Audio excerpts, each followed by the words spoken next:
Basarnas Manado, Sulawesi Utara resmi menutup operasi pencarian korban banjir dan longsor di Kepulauan Siau. 2 orang yang tak ditemukan resmi dinyatakan hilang. Operasi pencarian dan pertolongan bencana di Kabupaten Kepulauan Siau Tagulandang, Biaro, resmi ditutup 18 Januari 2026 kemarin.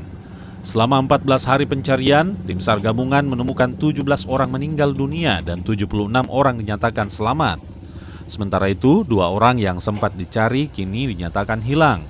Keduanya atas nama Andres Pianaung dan Leonel Pianaung tak kunjung ditemukan meski operasi SAR diperluas. Kami sampaikan terkait dengan hasil pencarian terhadap 2 orang yang dinyatakan hilang pada bencana banjir bandang yang terjadi di Kepulauan Sitaro atau di daerah Ulu Siau telah dilaksanakan selama 14 hari dan pada tanggal 18 Januari 2026 pencarian telah kami usulkan ditutup seiring dengan penutupan terkait dengan dampak bencana yang terjadi di daerah wilayah Sulawesi Utara khususnya di Ulu Siau. Banjir dan tanah longsor yang melanda Kepulauan Siau tak hanya merenggut nyawa, tapi juga merusak hampir 200 rumah warga. Jimmy Dapar, Kompas TV, Sitaro, Sulawesi Utara.